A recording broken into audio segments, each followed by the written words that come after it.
I feel I must mention by listening to this podcast, you agree not to use this podcast as medical advice to treat any medical condition in either yourself or others. It is not a substitute for professional medical advice or consultations with your healthcare professionals. We're here to share stories and give hope. Please consult your own physician for any medication questions or medical issues that you may be having. Our bodies are uniquely ours, and something that may work for one person may not necessarily work for you. Welcome to the Meniere's Muse podcast. Whether you are listening for yourself or a loved one, thank you for being here and making this podcast a special one in the vestibular community, bringing hope and inspiration to vestibular warriors through the power of connection. Have you ever heard the word comorbidity? Ever wonder what it was? Well, the simple meaning is when someone has two or more medical conditions simultaneously. We hear this a lot in the vestibular community. These disorders, diseases, can develop at the same or at different times. They can interact with one another, making diagnosis and treatment difficult. These conditions can be both physical and or mental, and can increase the risk of complications or even the possibility of developing something new. So, as you can imagine, learning to live and navigate the world of medicine and life with comorbid conditions has its own set of challenges. Today's guest, Heather, has lived with vestibular symptoms since she was a freshman in high school, finally being diagnosed with vestibular migraine, also known back then as migraine-associated vertigo, in 2001. She also lives with ME, CFS, also known as myalgic encephalomyelitis, chronic fatigue syndrome, and binocular vision disorder. She shares how learning self-advocacy is our personal responsibility, especially when it comes to fighting for approval for medication with insurance companies and other things along this journey. Please welcome Heather. Thank you so much for being here. It's so great to finally connect. Oh, thank you for having me. I'm so excited. Me too. I don't know your story and I want to hear it. I know I've been following you for a while on Instagram. And of course, we're twinsies in the name of Heather and vestibular migraine. So, hey, I got to know your story. So will you take a minute and take us through your journey, Heather? Sure. It's a long story. It's a long journey. You know, it's been 23 years now. I just had my dizzyversary on March 15th. We all have those. We know those dates. The dizzyversaries, yes. Yeah. Started when I was 15. I was just a high school freshman sitting there in science class, and the teacher had said, hey, you know, read chapter whatever in your textbook. So I have it there on my desk, looking down at it. I'm reading it, and all of a sudden I just get like some pretty rough vertigo, very strong. Just for me, it's not the world is spinning. It's all in my head. So my head just starts spinning so strong, and I'm like, oh God, I need to go to like the nurse's office. Something is really wrong. So I tried to keep reading. I was like, nope, that's not happening. So I asked my teacher, can I go down to the nurse's office? And I think maybe we called my mom, and she came and picked me up and took me home. So, you know, at that point, I had been having 1 or 2 vertigo attacks a year since I was 9. So I thought, oh, this is normal. You know, this must be normal. And it was only a couple times a year. So it's like, okay, that's not a big deal. Well, the problem is, you know, little freshman Heather was like a little surprised when I think it was the next day or 2 days later, I got another vertigo attack. It was even worse. And on March 15th, 2001, I was sitting in like Wendy's having dinner with my family, and oh gosh, the worst one ever just hit me. And I was just like, oh, can I go to the car? So my parents let me go to the car, and I laid down in the back of the van. It was one of those Ford Aerostar vans. I remember them. Yeah, they broke down a lot. But oh my gosh, like the spinning was so bad. It almost wasn't even spinning. It was just like, you don't know which way is up or down. And I was getting nauseous, and I was really starting to panic because I just had no idea what was happening. And I kind of thought I was going to die a little bit. I was like, this is horrible. What is happening? So when my parents and sister came out to the van, my mom was like, if you don't calm down, you're going to throw up. And I'm like, okay, you're right. So I tried to breathe a little bit, but then she drove home on these like windy back roads. Oh no. And that was just awful. It was the worst thing ever. And some people with vertigo, they throw up. I don't. Mine comes out the other end. Sorry. Aw, We can yeah, edit this out if it's too, no, I have spoken to people that I was never, I always get nauseous, but I never vomit. But my stomach, totally. I do get a really upset stomach. And I have heard that other side of that. Yes. It happens a lot. Okay. Yeah, I haven't talked to a lot of people who had that, because usually people say the vomiting or something. It's like, nope, Yeah.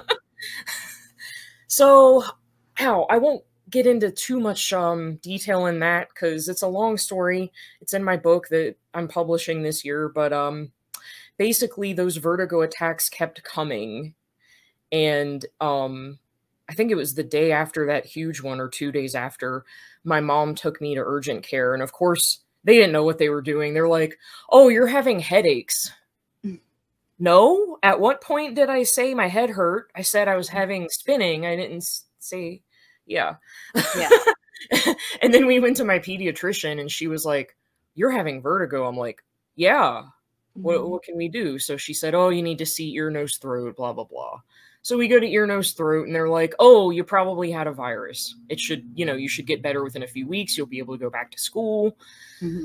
I was out of school for, oh gosh, how long was it? A couple weeks or something. But that really big nasty attack on March 15th had left me with constant dizziness too. And nobody could tell me what that was all about. But I was able to go back to school. Even the constant dizziness was letting up some, and the attacks were slowing down a little bit. So it's like, okay, I can go back to school. I just want to finish school here. The school year was almost done. So I was able to go back, and everyone was like, what happened to you? And of course, it's like almost impossible to explain to people. They're like, what's vertigo? Yeah, right. So yeah, I thought I was going to get better, and it was just a weird virus. And then I think it was spring break of that school year. It was in April, and the dizziness, I was in school that day too. The dizziness just started to get like a lot worse. And I'm like, what is happening? And of course you can't concentrate in school. You're just like, oh, but yeah. So spring break, I didn't get to go do any fun stuff. I was just kind of stuck at home, and the dizziness persisted, and I was still trying to catch up on schoolwork, and trying to finish freshman year was really hard. Somehow I ended up finishing it. And in the meantime, I went in to see a neurologist, and you guys probably won't believe this. Anybody watching who, has done this vestibular stuff for a little while, the neurologist actually diagnosed me with migraine at the time. This was in 2001. And little did I know, she was right. Isn't that crazy? Looking back, do you think that's like hormonal related? Is that why, do you think maybe, was that anything to do with the diagnosis of migraine? Yeah, probably had something to do with it, because a lot of the specialists I've talked to have said that was one of the things that led them to the diagnosis of migraine was, okay, you were a teenager. Of course, the hormones are doing all of their weird stuff. Right. Probably influenced that. And also, with the vertigo attacks that were twice a year starting when I was 9, like my puberty started when I was 10. So it's like, okay, that could be related too. And I had extreme bouts of nausea as a kid. Looking back, I could have had abdominal migraine, which I didn't even know was a thing until a couple years. And I never could ride roller coasters. They made me so dizzy, even when I was like 10. So yeah, I think everything kind of lined up to migraine, led up to it. Did you have painful migraines? The typical, no. Okay. But whenever she diagnosed you with migraine, did she go right to vestibular? I don't know if she used the word vestibular right off the bat. Eventually she did. Yeah. But I don't know if she said that right off the bat. And I was very confused because, just like everybody else, I didn't know migraine could be anything other than a headache. Right. I wasn't having pain. I was having pressure, a lot of pressure in my head, but not pain, not the typical migraine pain. So I kind of didn't believe her, which I'm kind of embarrassed to say now. Right. But, she's like, oh, hey, take these preventives, take them for a month or two, and that should help your dizziness. And I was like, okay. So I think one of the first ones was like amitriptyline, who hasn't been on amitriptyline? Right. And being on that for a few weeks, I actually started to feel better. And I thought, yay, this is working. And it was, that was in like June of that year. So I was like, yay, this is great. I'll get better. And then July came and I ate like a chocolate peanut butter pie and I was doing a migraine diet. So I thought that's why one day in July I woke up and then like the vertigo had come back and I was like, no, you've got to be kidding. No. Peanut butter pie. Oh yeah. I know peanut butter is like my favorite food. That and like watermelon, not together, but I wouldn't do that together. No. And when did you finally get diagnosed with vestibular migraine? Yeah, vestibular migraine, that diagnosis, because I don't remember if she used that term or not, but I do remember the first person, possibly the first person to use that term would have been, and maybe some people in the community have heard of him, but I think he's retired. It was Dr. David Z at Johns Hopkins in Baltimore, Maryland. He like back then he was like him and Dr. Timothy Hayne in Chicago were known as like the top dudes in the country in the United States. Yes. Yeah, they had that reputation. So I'm like, okay, I'm in good hands. So he agreed with the local neurologist and he said vestibular migraine. Actually, I think back then he called it migraine associated vertigo. Right. Yep. That's what I was first diagnosed with was MAV. Yep. Yep. I'm not sure why. Do you know why the specialists have moved away from MAV to, VM, vestibular migraine? I don't know. I know that when I first was diagnosed, they used it interchangeably. Some of the old school would use it as migraine associated vertigo. Who knows? But I do. It's crazy that I forgot that that's actually what they called it with me as well. So it's so strange. So interesting. Yeah. Yeah. So you got diagnosed finally. And what age were you diagnosed? So that one was 16. 16 originally. Okay. And did you have any years that you didn't have any dizziness or, like a kind of like a remission before adulthood? You did. Oh, not before adulthood. No. I wish. Yeah. No, my remission was 2006 to 2010. So I was between 20 and 24 at the time. Wow. Okay. Yeah. Those are good years to be free of those symptoms. Yeah. I wish that would have lasted longer, but yeah, it was, and looking back, it's like, oh, I wish I would have done things differently, but I didn't know that everything was going to come back. I thought it was cured, When it came back, how was that for you? I mean, what happened? Oh, well, I was, just doing the same stuff I was doing, pretty much every day in 2010. And I had bent over to plug something in the back of my computer. And that was something I did all the time. The USB ports were in the back of the computer. They didn't have them in the front yet. Yeah. And I would just lean under my desk, plug it in, but I leaned under like that. Oh, that still doesn't feel very good. But I turned my head And then the vertigo started. I'm like, no, you gotta be kidding me. And it wasn't the worst vertigo ever, but it was bad enough to where I was like, okay, I'm gonna lie down in bed and just really hope this is gone by tomorrow. Mm-hmm. And it wasn't. And there was a week or two where it just wasn't, and I was dizzy every day again, and I was just about to move in with my then fiance, now he's my husband. It came back right before we got our first apartment together. Wow. And Yeah, had you told him about this? What happened in the past? Oh gosh, He was aware? yeah. Yeah, he had heard about it. And back then I was definitely more of a complainer if I didn't feel good. And he's more of like a suck it up cupcake kind of a guy. And we butted heads a little bit with that in the beginning before the dizziness came back. Because I met him about 1.5 years before it came back. But hey, he actually married, he still wanted to marry me. We got married in 2013, so that's it awesome. wasn't a deal breaker. There's good people out there if you can find them, you know. It's so sad when I run across someone who who there were these symptoms kind of tore into their relationship.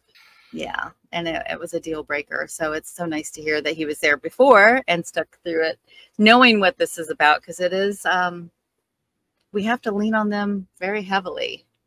Mm-hmm. You know? So that's awesome. He has literally kept me alive. He's fantastic. Yeah. And he's come a long way with, like, you know, understanding what I'm going through and everything. Yeah. Which is, yeah, I don't know what I'd do without him.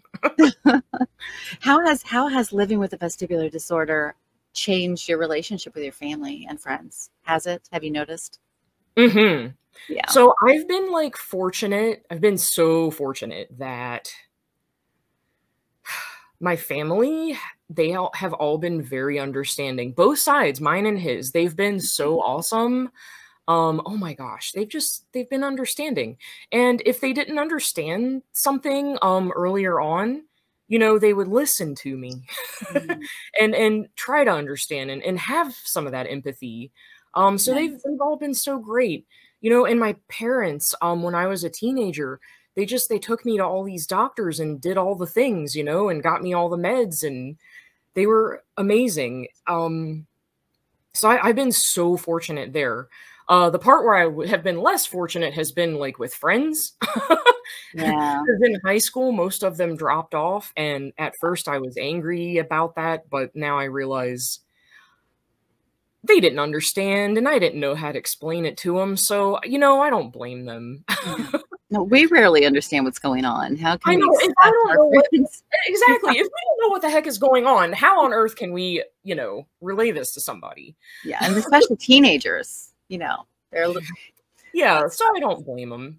And as an adult, I mean, gosh, it's hard enough as an adult to keep up with adult friendships, but yeah, I don't exactly have a ton, but I have a few that actually have done their best to understand, and they're great. And they totally understand that I don't really have a lot of energy to socialize, so I probably see them once a year, if that. Yeah.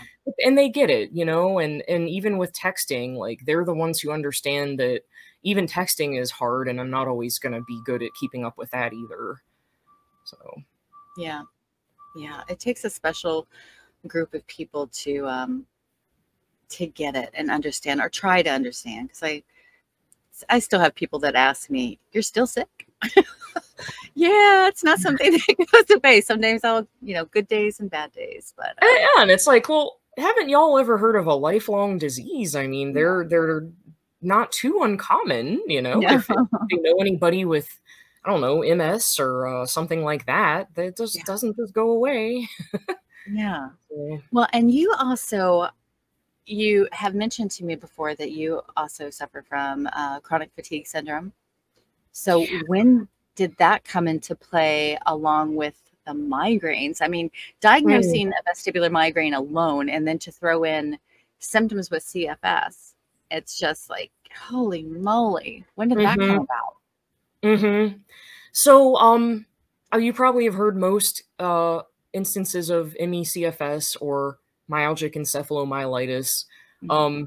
I tend to steer clear of chronic fatigue syndrome because that The stigma. term, I'm sorry, yeah, The the stigma stigma. with it. Yes.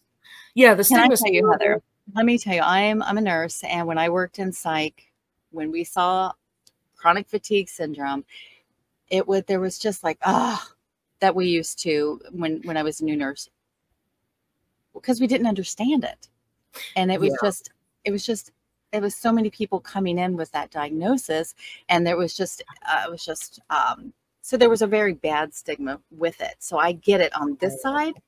So I can't imagine being diagnosed with it and being treated the way that I know that you are treated.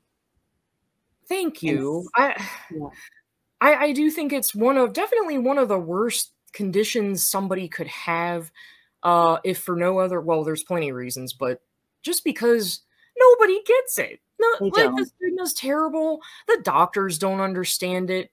Right. You gotta pay out of pocket to find somebody who even attempts to treat it, because when there's no FDA approved treatment, doctors have to do things that aren't approved, and of course, insurance isn't going to go for that. So most of the very few select who treat it, at least in the U.S., don't take typical insurance, and Mm, you got to pay out of pocket. Now, I've been fortunate to find some where I can file claims with my insurance, and they'll at least reimburse me for the appointment. right. So if anybody watching also is diagnosed with ME/CFS, that could possibly help them if they are able to pay up front and then possibly file a claim, and you might be able to get the reimbursement. Um Yeah, I but yeah, don't think a lot of people talk about that the financial aspect of any of this. And yeah, it is such a strain, especially when a lot of these illnesses, we have to quit working or cut back at work where we take positions that we are not insured. And we have to, there are other ways out there to navigate, not 100%, but there are so many different ways to be seen and take care of bills. And, it's not perfect, but it doesn't hurt to ask and figure things out. I'm so glad you talk about it, Heather. I really am. Well, I will tell you, at the beginning of my journey, I had to quit working, and I expended my savings, and I lost my benefits, and I ended up in a clinic. And I got a bill from clinic, and I just sat there and opened it, and I cried. I'm like, I can't afford $16,000. I can't afford this. I mean, I'm not even working. I still haven't really figured out what's wrong with me. So I called them, and I talked to someone in billing, and I'm like, look, I don't know who to talk to, but I can't afford your bill. I'm being frank with you, and what can I do? And she said, she told me what to do, to go on their website and fill out this paperwork. Do you know, after jumping through these hoops, I was forgiven the entire bill. Woo!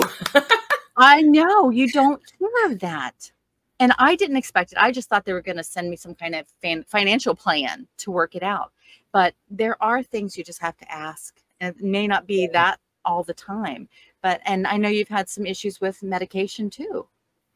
And it takes work. But did you get assistance with your meds too?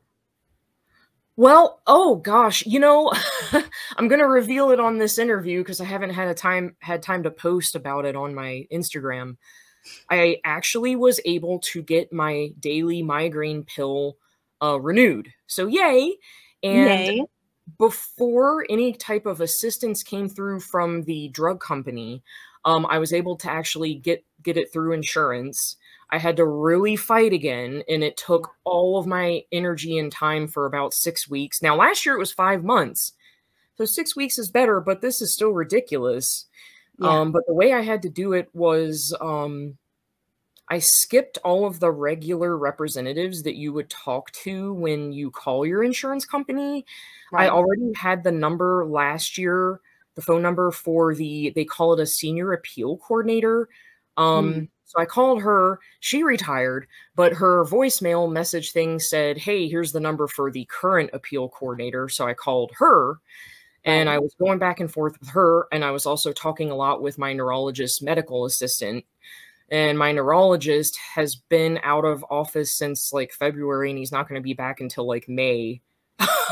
So that made it even more complicated. Yeah. So the way I finally did it, it was a couple Fridays ago. I was on the phone with the appeals coordinator. She said, hey, you know, I'll call the medical assistant. I said, well, hey, can we do a conference call? She's like, yeah, sure. So I'm on the phone with appeal coordinator and medical assistant. Awkward. but neither one of them were telling the complete truth about anything, if I'm being honest here. Like it's just like, okay, if you both could do your jobs, I wouldn't be in this position. But you know, I was just being as diplomatic as possible to get what I needed. And how did you even know to do that? How did you even know to ask those questions or to put those two together? Oh, which one? How would you even know, first off, to know, hey, I want a conference call with you guys? How would you even know that? I mean, how did you put that together? Or were you just asking? I wish I could say, I wish I could take credit for it, but no, I had heard of it because last year, for the 5 months I was fighting, somebody had said, oh, what did they call it? A verbal appeal. Okay. Like, because typically when you appeal the decision, the doctor's office faxes the stuff to the insurance company and they're like faxing back and forth. And then like, you're kind of stuck in the middle, even though you are not involved with any of the faxing. So as the patient, you don't know what's being sent back and forth, but it comes down to us to be responsible for it. What? It's just so ridiculous. Right. So I had heard of it. And then when a couple of weeks ago, when the senior appeal coordinator lady was like, she had mentioned calling her, and I think maybe she had also mentioned a possibility of a verbal appeal because the faxing just wasn't going well. So that's when I jumped on it. I'm like, yes, can I be on the phone too so that I'm aware of what everybody is saying, please? Right. Yeah. Because, yeah, so I feel like just fighting for myself, I've had to learn so much. I've taken a ton of notes. I have a tablet. It's right here. And it has like a note app. And every time I am on the phone with any medical person, like before I call, I put the date and I write who I'm calling. And I'll be on the phone and I'll be like typing with this hand, taking little notes. And then once I get off the phone, I'll write down some more notes and just making sure that I remember, like, what did this person say they were going to do? When did they say they were going to do it by? That's like, awesome. I almost feel like I'm micromanaging people. No, are you kidding? I think we give too much control to everyone else. And the fact that you jumped in the middle of them going back and forth, I think there's another element here because you're there, there's going to be more honesty on the neurologist end. Do you know? Yes, I think this is wonderful. Okay, so you did this. All right, I'll let you go on your story. No, it's fine. Yeah, so they what she did, this is fun. I lost you. Okay. Oh, okay. I had to think a little bit and kind of remember where I was, you know, that brain fog got a slice through it. Yeah. So what happened was appeal coordinator was saying, hey, can you like fax that one thing over again, please? Because we didn't get it on February 20th or whatever day it was. And then medical assistant over here, she said, oh, well, we faxed you this and this on February 15th. And she read the whole thing. And me and appeals lady were like, well, okay, but that's not the one we're asking for. Well, we kept asking for the one that would have been around the 20th, and she kept avoiding it. After all of it was done, I ended up talking to the appeals lady, and she was like, I'm just going to go ahead and say this. I don't think the medical assistant had that fax, because I don't think she ever faxed it. And I was just like, yeah, I was thinking the same thing. Yes. That's crazy. Well, once we got on the phone with those two, once we got past the, oh, there's no fax, even though she kept telling me she faxed it, appeal lady was like, let me see if I can send a message to one of the medical directors of the company, the insurance company. And we were like, yeah, let's do it. So we're like waiting for about 15 minutes while the appeal lady was getting a hold of the medical director, and she did. And he was, I don't know what kind of a doctor he was. He may have even been a neurologist because he seemed to know some stuff about migraine, which was fantastic.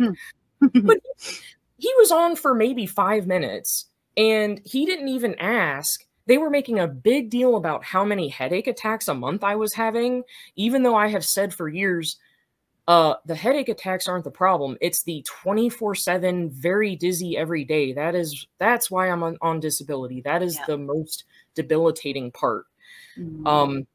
They still focus on the headache attacks, but he didn't ask about it. You know what he asked? He's like, have you taken amitriptyline? Yes. Check. Have you taken nortriptyline? Yes. Check. You know, and he went through like 3 or 4 meds. I said yes to them all. By then I had pulled up my own list on my tablet. I was like, you want me to just read them to you?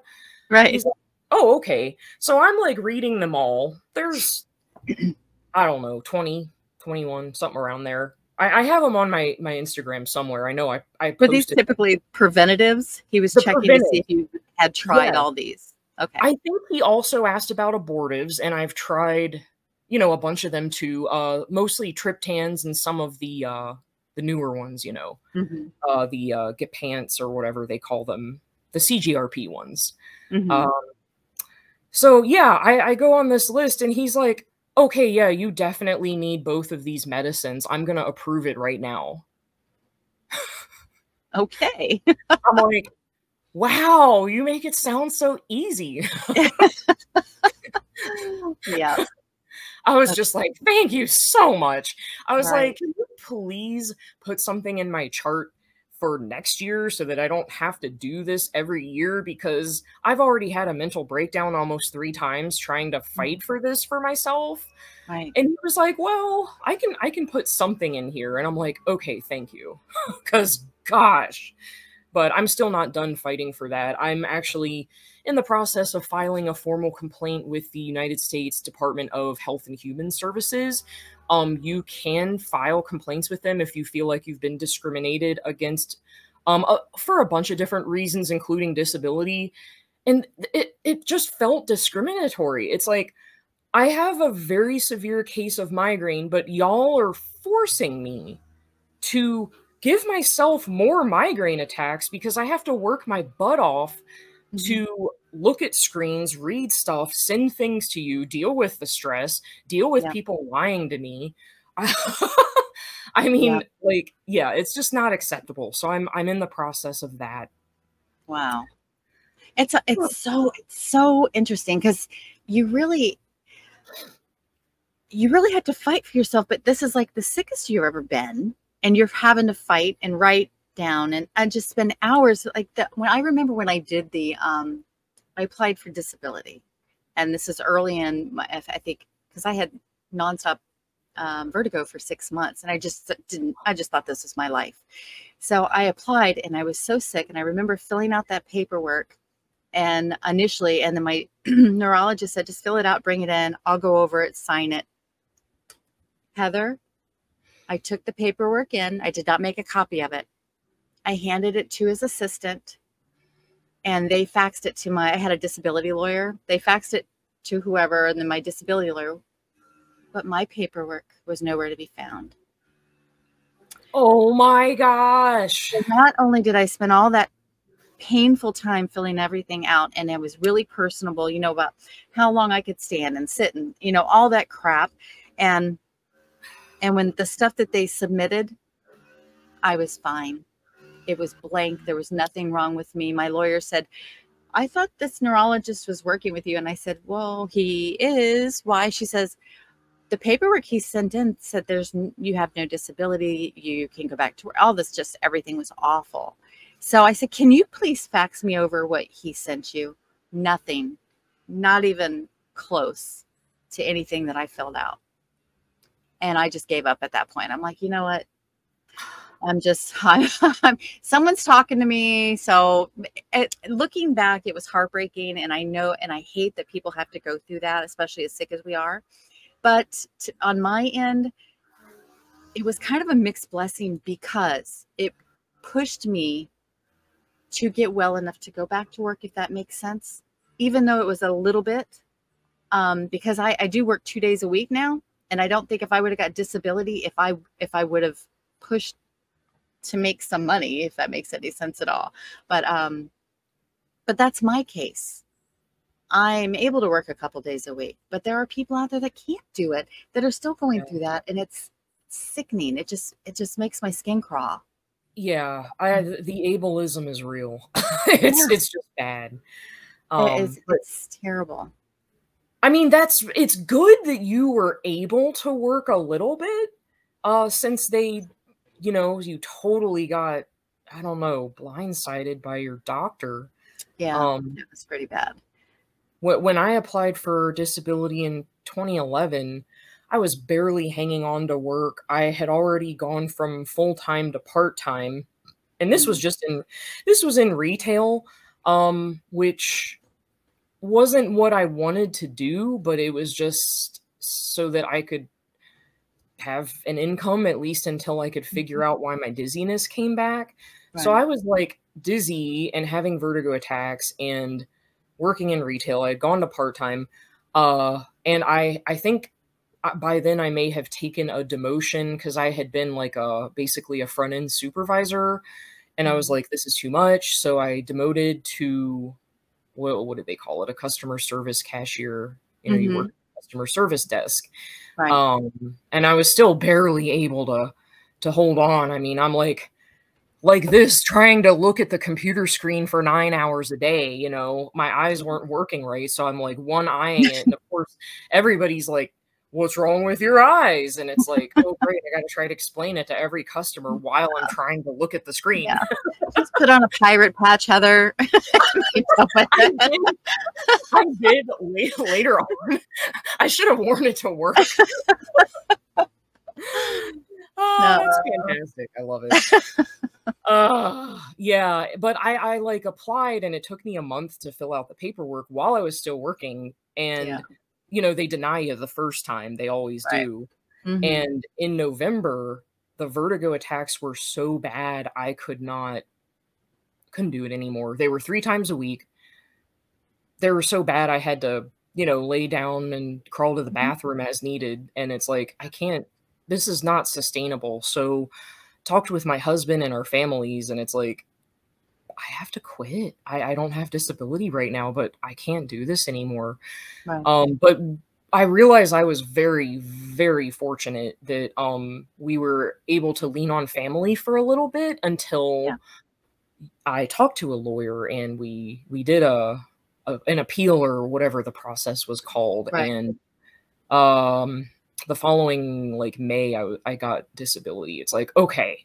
And I was like devastated too. I was so devastated because you have this stigma in your head about disability, and but we pay into it since we've been working. I know. I had exactly.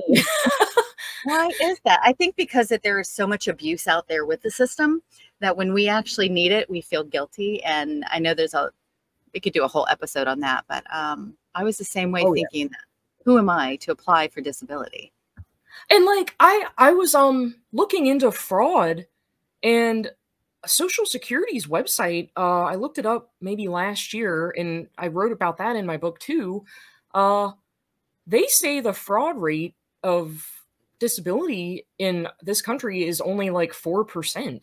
Seriously? And now that's the government's perception of it. Now, that's probably not including the people who can get away with it and the government doesn't find out. But right. but it made me think, because I'm like, how many disabled people do I know?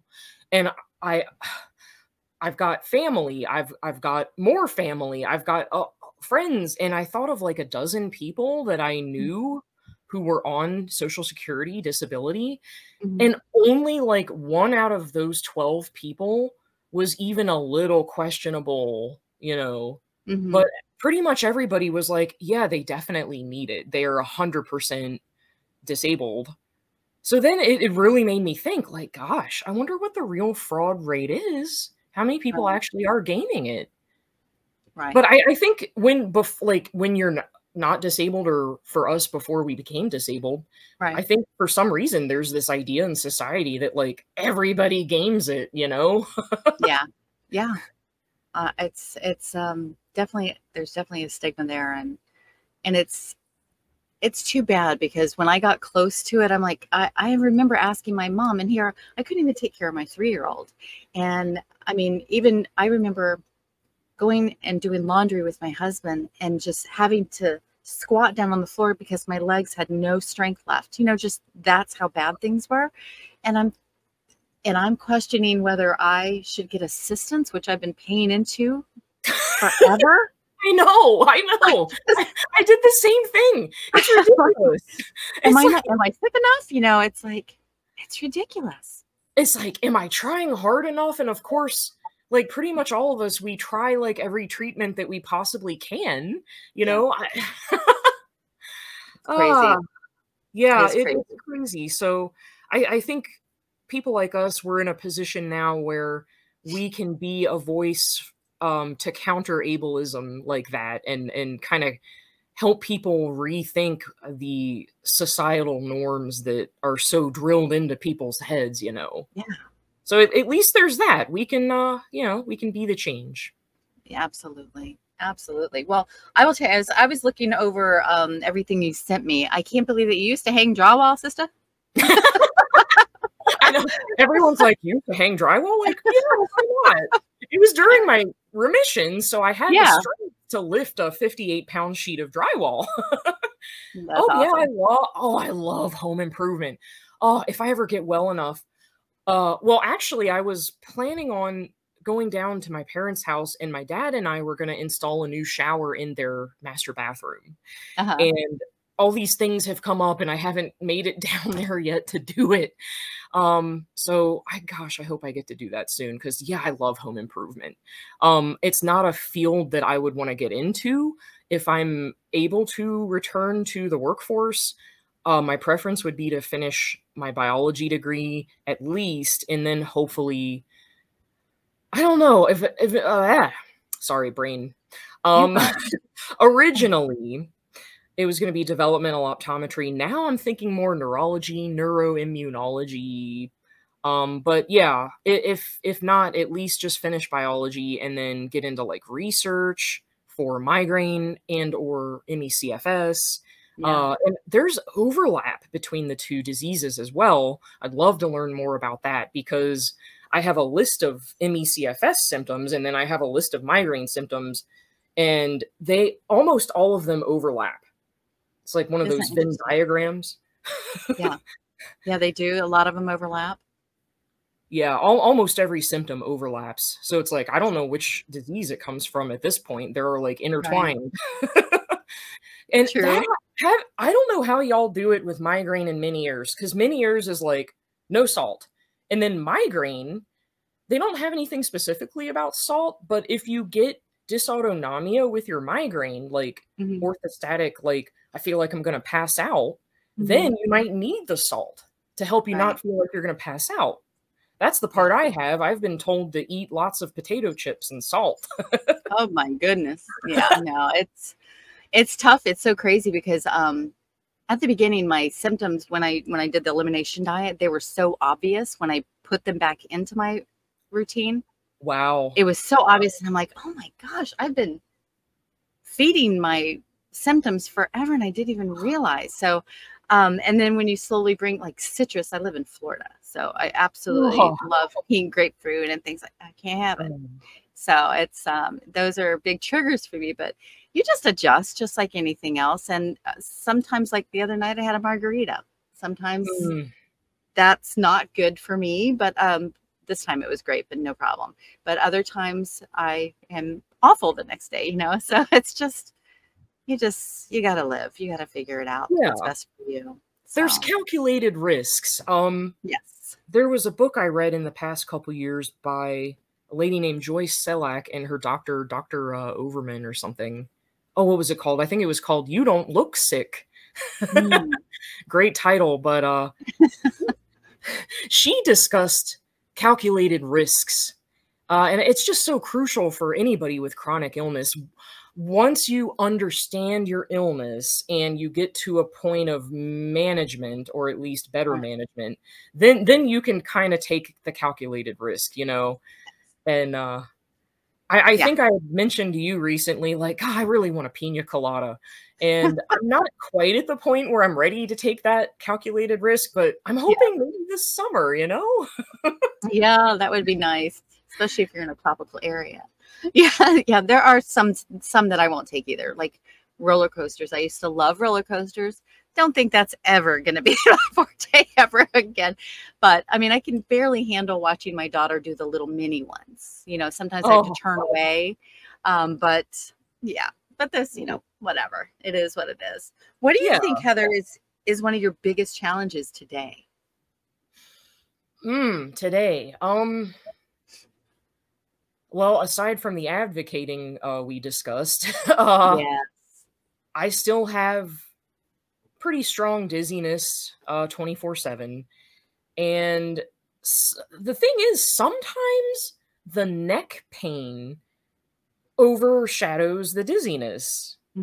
Ever since I've been on the 2 CGRP preventives, sometimes the neck pain is actually a little worse than the dizziness, which is kind of amazing because it's been like 20-something years since anything was worse than the dizziness.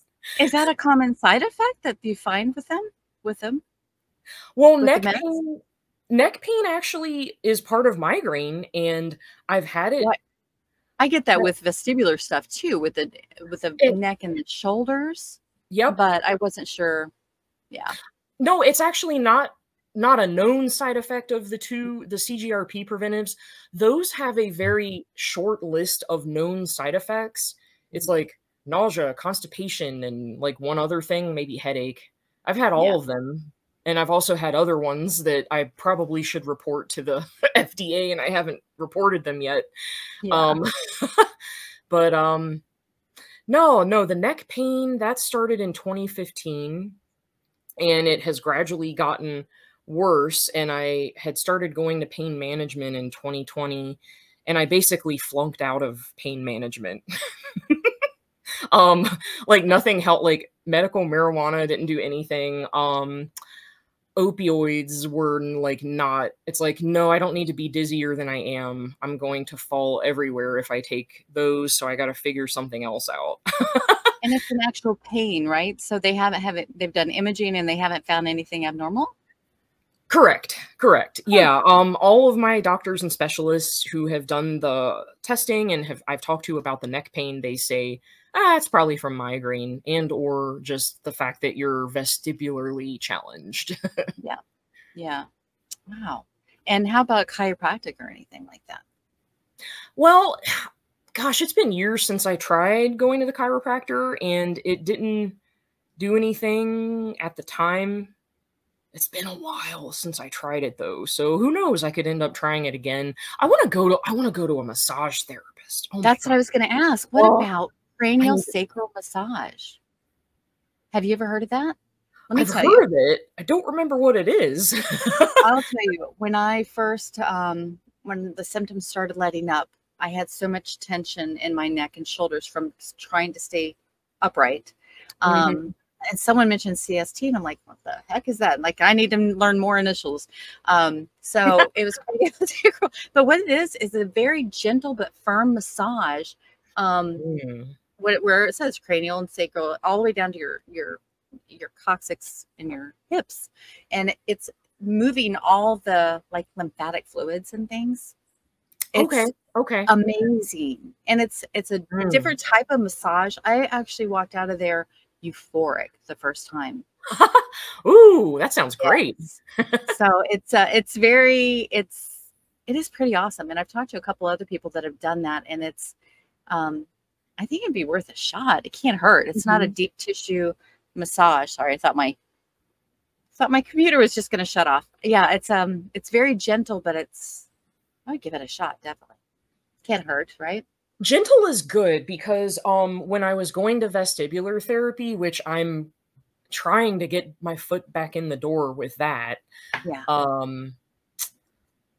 They would do like a little bit of a very gentle neck massage during the last 10 to 15 minutes of my session, which was fantastic because, you know, your eyes are moving and everything, you're moving your head, you're getting your symptoms all, you know, riled up. Yeah. And then at the end, when I would lie there and she would like do a very gentle massage, it almost like negated all of the like symptom exacerbation that I was having. So it's like it goes up and then massage, it's like, okay, it went back down to baseline and now I can go home and do my thing. Yeah. So, just us talking about it, I'm imagining her hands up and the base of my skull massaging. And oh yeah, you got to try that and let me know because I need to make an appointment. CST.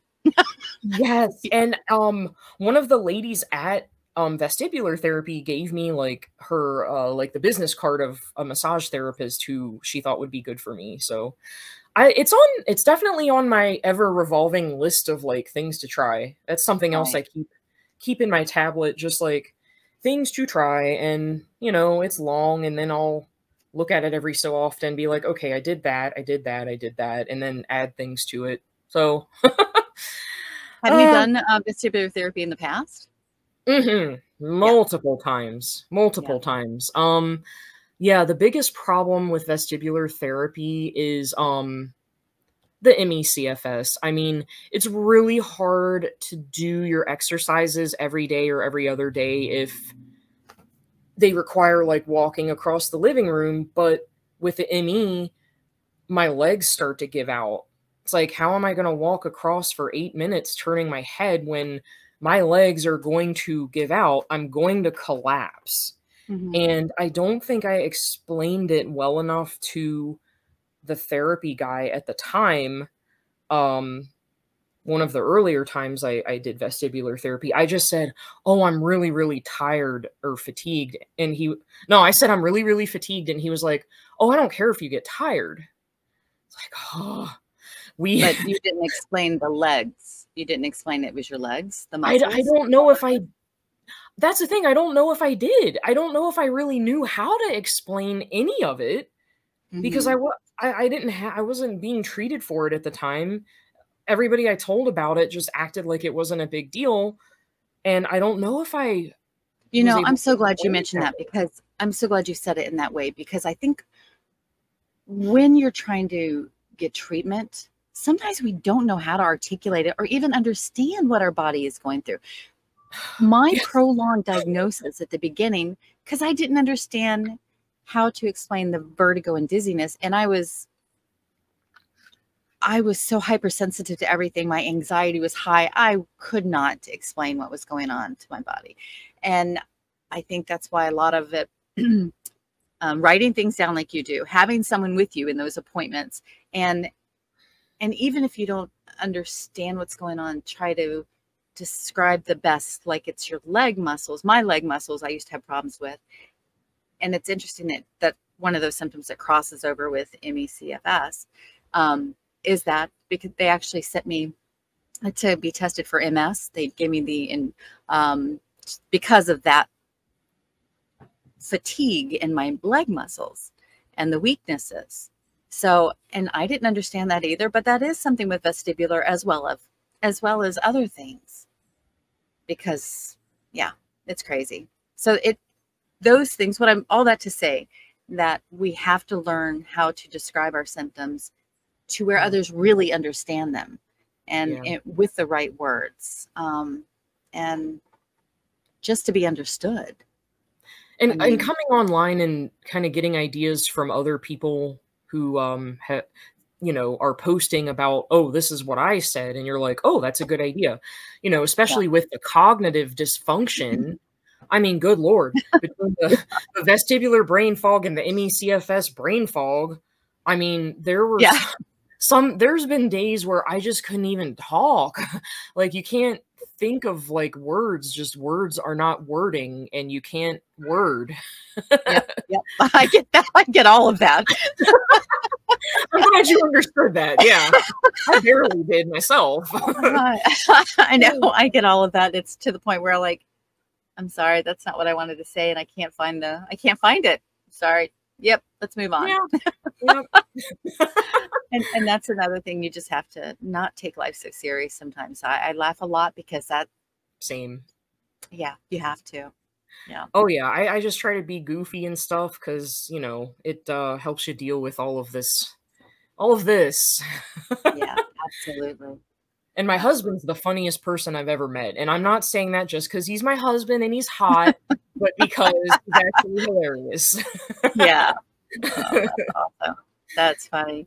I remember one day I was doing yoga outside, and I was, after I finished doing it, I kind of just lay in corpse pose, and I just kind of just lay there and just, you know, take a breath. My husband walks outside. He goes, "Did you fall again?" No, I did not fall. I feel like mine would say something like that too if he saw me like that.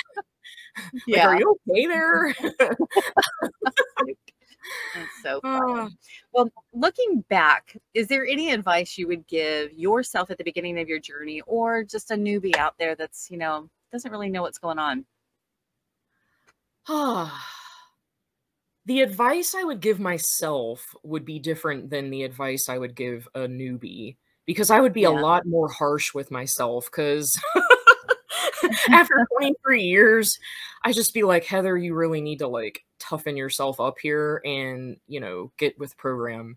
But I'm you know, I'm gonna save that clip for when I need to hear that. Because you just said Heather. Well, because it's Heather, yeah. So they no, don't do that. See, I wouldn't say that to anyone other than myself. To another person, I would say, you know, chances are you're not going to be sick for as long as me, so that's good, because I get it. I'm, you know, more of an outlier and a little bit more of a rarity, or a zebra, as they say in the chronic illness community. Like, I think most people with vestibular migraine will respond better to the available treatments than I have. And if anybody out there also has ME/CFS with it, that one's a little trickier because there's not a whole lot of treatments for it, but there are still a bunch of things you can try, and you can keep up with the current research that is happening over at Stanford University. There's a one of the doctors there. I follow him and his wife and his son on social media. His name is Dr. Ron Davis, and his son is named Whitney. And Whitney has very severe ME/CFS. So Dr. Davis has been like working really hard for a decade to try to figure out what's up with this disease, what's causing it, how can we treat it. He and his wife and the whole family, I think, they've been trying to secure funding from the National Institute of Health. And so far it hasn't gone very well because there's still a stigma and they still don't understand how severe the disease is. But there are people who care. There are people who are working on it. There are, you know, treatment trials and stuff. I know they were doing a drug called Ampligen or something. I don't know if that's out of trial yet. So, you know, there are, and migraine, there's plenty of research for. So between the two, there's definitely like people who are researching it and every day finding things that could possibly help. You know, I mean, look at me. It took me over 20 years to find anything that would put a dent in my symptoms. And I'm so grateful that I found something. I mean, I wouldn't be able to sit upright and talk to you for about an hour now, like I have, if it wasn't for the medicine that I'm on. So it's possible to find something that works. Just, it's not going to be easy. It's going to take a bit. Yeah. You got to be persistent. You got to want it. And I think who wants to be sick all the time? I think people do want to find the thing that's going to make them actually feel human again. So, right. Yeah, it's tough. You do have to educate yourself and be your own advocate. And that is something, it's not something that comes naturally for everybody, because I grew up trusting the white coat and over what I thought. And now, so yeah, I have become so much more vocal about what I need, because I grew up I was very like afraid to voice anything, you know. I was taught to just kind of like, you don't question authority, and you know, you have to be really, really polite no matter what. And you know, I A was good girl. you got to be a good Heather and be Yep. obedient and all of these things. And it's like, well, why should I obey a system that's hurting me? That doesn't make sense. Were you So military brat? no, no, I just No. had strict parents. Yeah. Not military, they were just strict. Kind Yeah. of religious, strict, and you know, humility and stuff like that, meekness, that they were definitely more valued, I think. And then I ended up valuing them more until, you know, you just start getting beat up by the medical system when you have chronic illness, and it's like, okay. So I feel like I've gotten to the point where I can be vocal and stand up for myself and others without being a jerk, you know? Like, you don't Yeah. have to be a total D-bag to, No. you know, advocate and stand up for what you need and what's the right thing to do. Right. Yeah. And I love people and I care about people, and I want people to see that I care about them, and not that I'm just like trying to be some brash, you know, jerk face. Right. No, I get that. I get that. I find that on both sides, ego does get in the way a lot. I think with my doctor, that was one reason I had to let him go, Mm. was because anything I said was not, even though this is my body and my everything going on, but yeah, it's too bad. It's too Oh, bad. it's such a shame, and yeah, it ties into the whole process of finding the right doctor for you, and yeah, unfortunately, there's too many of them that have an ego problem. I definitely brushed against some of them in my journey. Yeah, Uh, it's tough, but just keep going. You'll find someone to work with you on your team for sure. Yeah. yeah, I mean, it took me like 10 years to find the local neurologist who's helping me now. Mm. God, he's so great. He has such a great reputation in this area. And even like I mentioned him to Johns Hopkins, because I actually consulted with a Johns Hopkins dizzy neurologist a couple years ago. And I mentioned him to her, and she was like, "Oh, I think she knew him. Somebody I talked to knew him. Oh yeah, I know him. Like everybody knows him." And It you're up just in took me, Pennsylvania. yeah, You're up in I'm PA. out here Yeah. in rural Pennsylvania. Yeah. I'm originally from Virginia, and then I migrated north for love. You know, this is where I found my guy, so here I am. Oh, oh, that's awesome.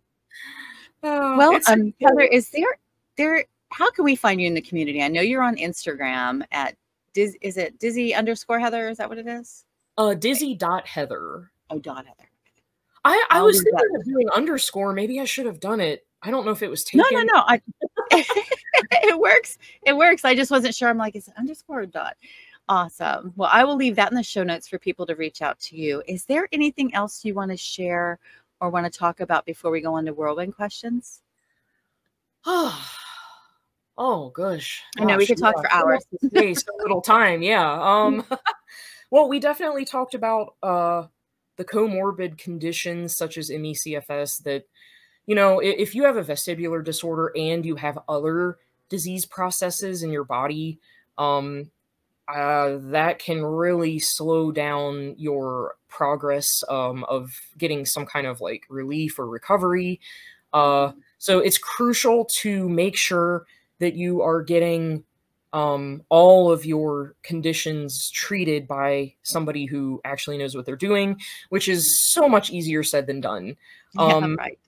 I think we need more professional advocates, because I don't think all of the all of the advocacy shouldn't be self-advocacy, because we don't have the energy to do all of all of the advocating, you know?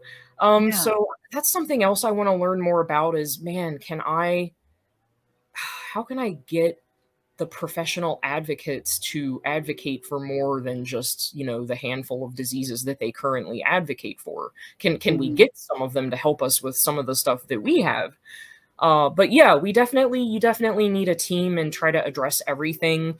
And then like one treatment for the one thing could definitely butt heads with the treatment for the other thing. So yeah, definitely, if you can't find, I mean, definitely look for proper specialists. And if you can't find them, you know, make sure that whatever you look at online is tied to, you know, excuse me, like academic journal articles and, you know, peer-reviewed research and stuff like that. Because we all go online looking for answers, which is totally understandable. It's not always a bad thing. We just have to learn how to like discern the good information that's helpful from the garbage. Sure. I know early on, I don't even know where I learned it, but instead of Googling, I go to Google Scholar to look up things. And that's good. Yes, because we're so quick to just go on Google or ask Alexa or whatever, but Google Scholar takes out a lot of that fluff, and you can read, I could spend, it's just so good. And the case studies and things like that. So it's, it's real doctors, you know, That's and you don't have to worry. Yeah. So no, I agree with that. I think that's a big one out there that people are just so quick. The community, lean on your community and talk to people. And also on the flip side of that, when people, I know I referred someone to someone that they had a bad experience with, but I had such a wonderful experience with them. And True. It's so hard, the personalities, and, you know, so don't give up, and you just have to just keep working and find that team for sure. That I'm glad you said that, because some doctors don't get the best ratings, but you don't always know why that patient gave that doctor that rating. Like if anyone looks at star ratings on any website or something. Right. But yeah, I've had that happen where I'm like, oh, maybe I don't want to see this person. But then I realized, well, I should at least try. And then that person turned out to be okay for me. Yeah, so, exactly. Yeah. There's a lot of variances, that bad days, you know, whatever else. So it's just, who knows? Yeah. Well, awesome. Are you ready for whirlwind questions? Oh, can we take the whirlwind out of it? No. Yeah, let's go. Let's go. All right. Awesome.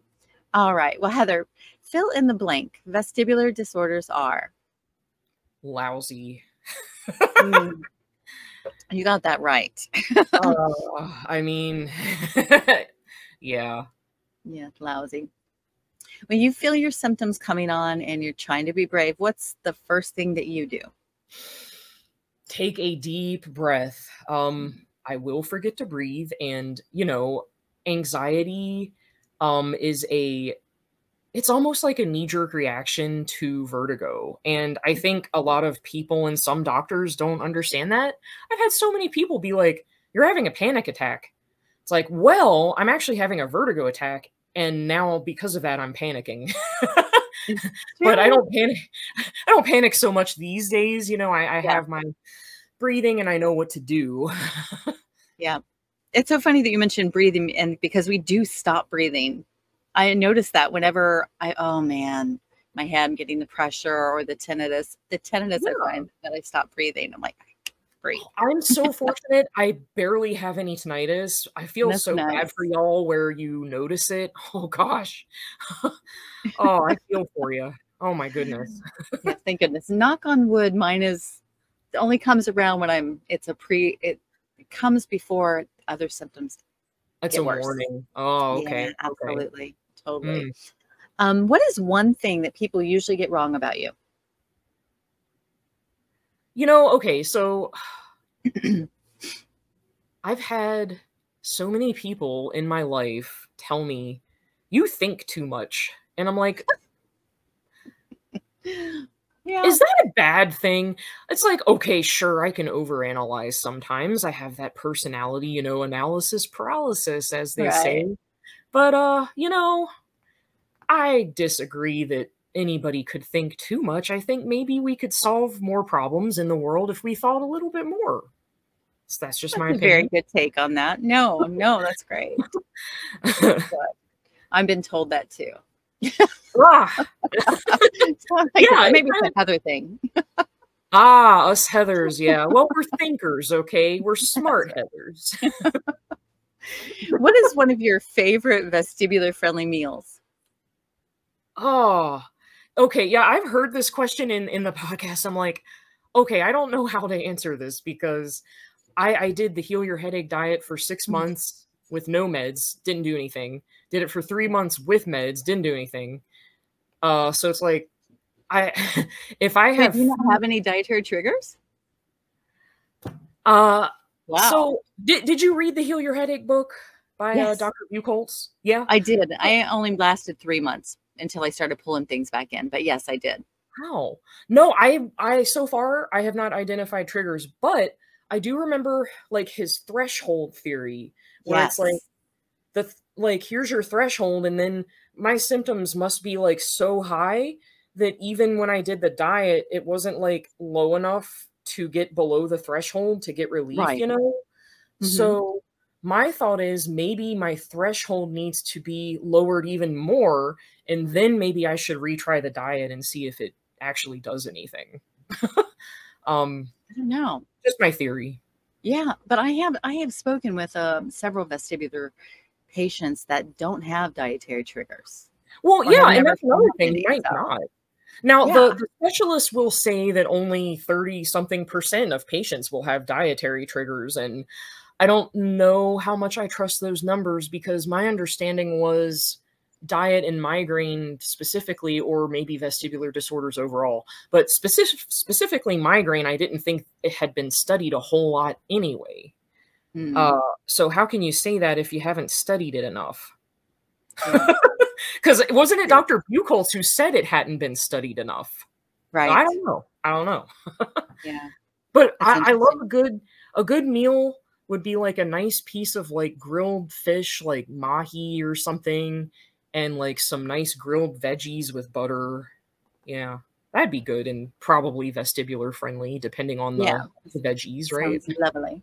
That sounds lovely. What's the last show that you binged and loved? Yeah, I don't get to binge watch a whole lot of anything with my eyes being messed up. I'm able to watch certain things on occasion without as much discomfort, which is exciting. Because there's been periods of time where television, movies, no, none of it. Nope, not happening. Can't look at it. Gonna get vertigo. The last one I loved, and it's been years, probably would have been Sherlock with Benedict Cumberbatch and Martin Freeman. Never saw it. No. Sherlock. Good. Oh my gosh, that is the best show I have ever seen in my life. Oh wow. I mean, it has everything. It's smart, it's funny. If you like dry British humor, you're in for a treat because it's fantastic. You know, Nice. and there's drama and there's some romance and there's everything. Anything that you could want, it's there. There was 4 seasons, 3 episodes a pop because each episode is an hour and a half. It's like a movie. Nice. I like that. Love that show. Cool. Well, I have to give that a shot because I love anything on BBC. I Oh, just yeah. think that there's just so much crap on on American TV. I just feel so much more wholesome stuff comes from the BBC. It's just I enjoy it. And I just like, I don't know, like British humor. I just love it. It's funny. What is your favorite book or novel? Oh, that's a good one too. Yeah, reading, of course. Haven't Is been able that to. tough too? Oh gosh, I mean, it's almost impossible. My phone and all my devices have a very large font. My eyes just don't work right together. I have a lot of like binocular vision dysfunction, which probably comes from the migraine. Right. So most of the books I've read have been audio over the past couple decades. So I would say maybe and I don't really read a lot of fiction. So I try to just read things that are going to be like practical somehow since I don't get to read a lot. So I would say probably Personality Plus by Florence Littauer. You ever heard of that? No, I haven't. It's a personality theory. I believe hers was based off of like Aristotle, where there's like 4 personality types, and you can learn about each personality type. And of course, each individual person has their own like pie chart, you know, and you have like this much of that personality, and you have like a little sliver of that personality. Right. Everybody I've heard of some variances of that. That's interesting. Right, Yeah, right. I mean, a horoscope book or something like that. Horoscopes, I don't know about the horoscope. I could never get into those, but the ones I'm familiar with are the ones that have been studied, you know, by like neuropsychologists and stuff. So there is some kind of like scientific backing to them. But that really helped me because like I didn't realize, like, you know how sometimes you just look at someone and you're like, what is wrong with you? And I didn't realize like it could just be personality differences, because some people are just like, you know, strong-willed, dominant, get her done, they're very competitive, and I thought they were just like jerks, but I ended up marrying one like that, and I realized, oh, it's a personality type. He's not just like he's not just being a jerk. He's not being a jerk. So that really like, and like I grew up with so much social anxiety. I barely have any of that anymore, but I had it so bad, and I think that helped me like outgrow it almost, where I realized that we all have our dominant personality, and that's what's going to come through, and that's okay. You know, that person over there, they're not lazy, they're just like really, really, really chill, and that's their personality. You know, and the domineering ones, that's their personality, and the really bubbly ones who forget everything that you tell them, it's their personality. It's okay, you know, they're good at being social. They might not remember things that they say they're going to do, but they're really good at like talking to people. So each one has a strength and a weakness, or, you know, multiple strengths and weaknesses. And I love that book. That's interesting. Yeah, it would be a very boring world if we were all identical. Well, yeah, and we need each personality type, because we need the strength of each person. So of course, you know, I imagine managers and leadership people know that. They know that they need to have a diverse organization to, you know, keep a company or something running well. Yeah. So. Cool. Well, I know you have difficulty watching shows and movies, but what is one of your favorite movies you could watch over and over and never tire of? Idiocracy. I haven't seen that one either. Oh gosh. I mean, it's it's really stupid, but it's funny. I love stupid funny, you know. But it's a great premise, because it's like it's basically saying humanity is dumbing down, and by the year like 2505, everyone is so stupid that they forgot how to like water plants so that they could have crops to eat. And oh my goodness, it's hilarious. It's so good. But I mean, is it stupid? Yes, but it has a point too, because it's basically saying, hey, we need to start learning things again. We need to like read books again, and try to get that back in our culture before we completely mess up our entire world, because we're just not taking care of ourselves and our world. No, and I was just thinking, gosh, I miss, with living the lifestyle we live, I miss having a garden, and I miss getting my hands in the dirt and things like that. And there are people that have never done that.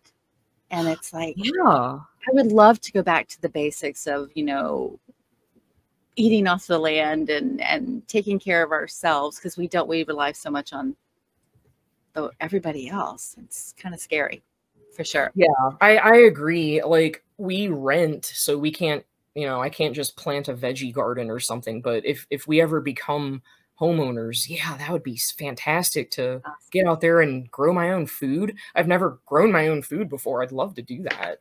It's pretty cool. It's fun. It's fun. What's an activity that completely relaxes you, Heather? Well, as cheesy as it'll sound, meditation. It's really the only thing that does. because it's the only time where I get to sit there and not have to do anything, because my brain is always thinking about like, what do I have to do next? And what do I have to do today? And I can't get it to shut up. So yeah, just a basic sitting, just like, you know, eyes shut, hands on my lap, and sitting there, set a timer for 10, 15, maybe 20 minutes. All I have to do is pay attention to my breath. I don't have to do anything else. It's fantastic. What do you do when you have an intrusive thought when you're meditating? Oh, well, I think people are worried about that. I think that's all part of it. Like whenever talking to someone about meditate, they're like, oh, I can never do that. You know, I have thoughts that come in all the time. And I have this, whenever I have a thought come in when I'm meditating, the thought is a visual thing. And I think of it as a cloud. It's so corny. And then I push it away with my hand visually in my head, like push the thought away. I love that. And I would imagine that visualization could probably help people with meditation. Yeah. The thing about meditation that I had to learn, and I think people don't realize, you're supposed to have your thoughts intruding. That's normal. That means you have a brain. Like it happens to all of us, every single one.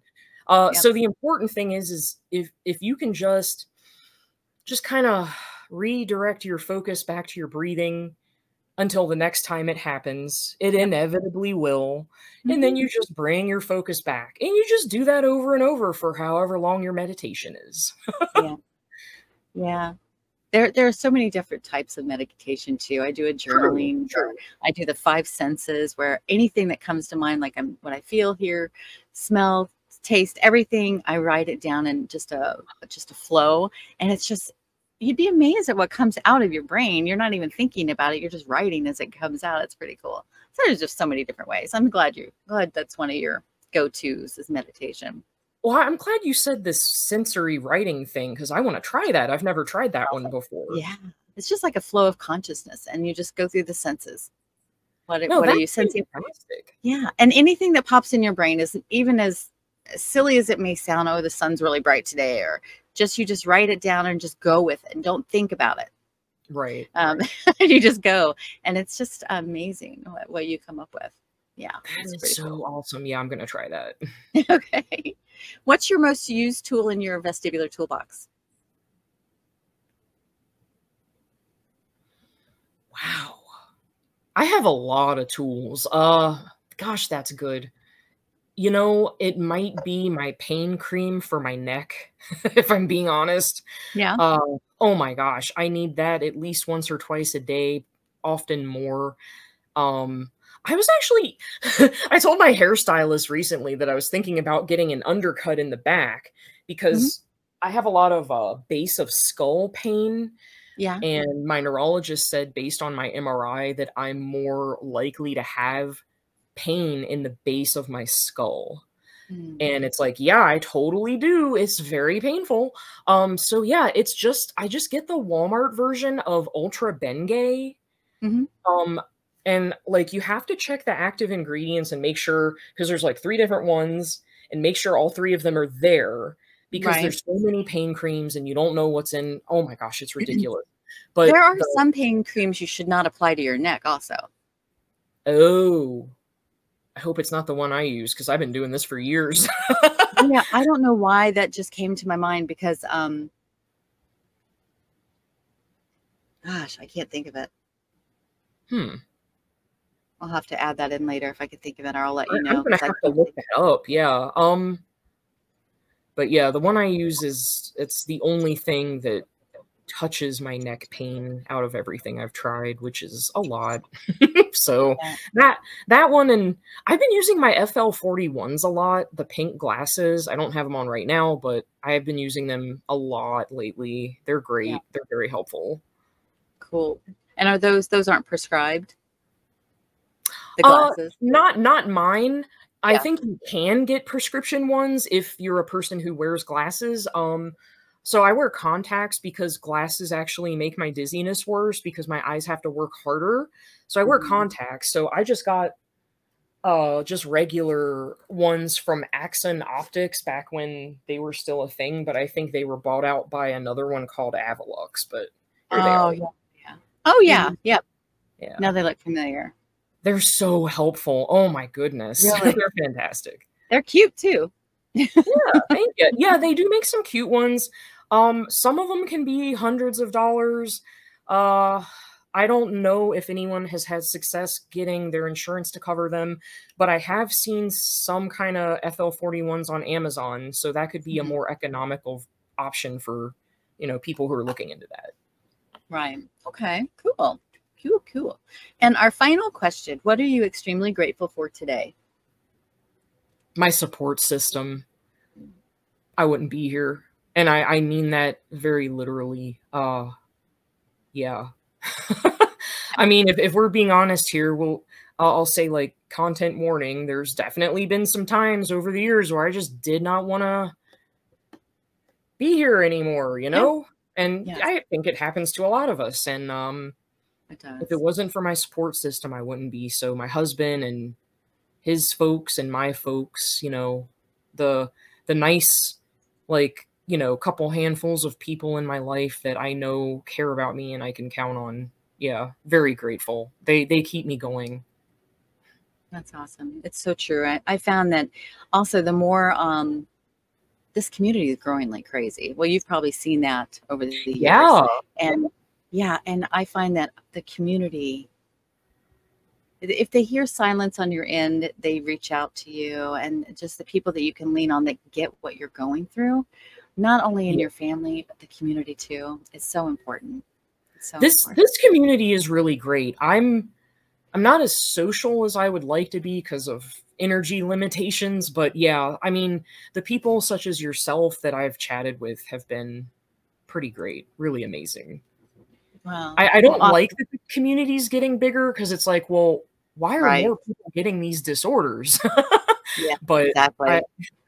Since we have them, I'm glad at least we have a way to communicate. Right. Absolutely.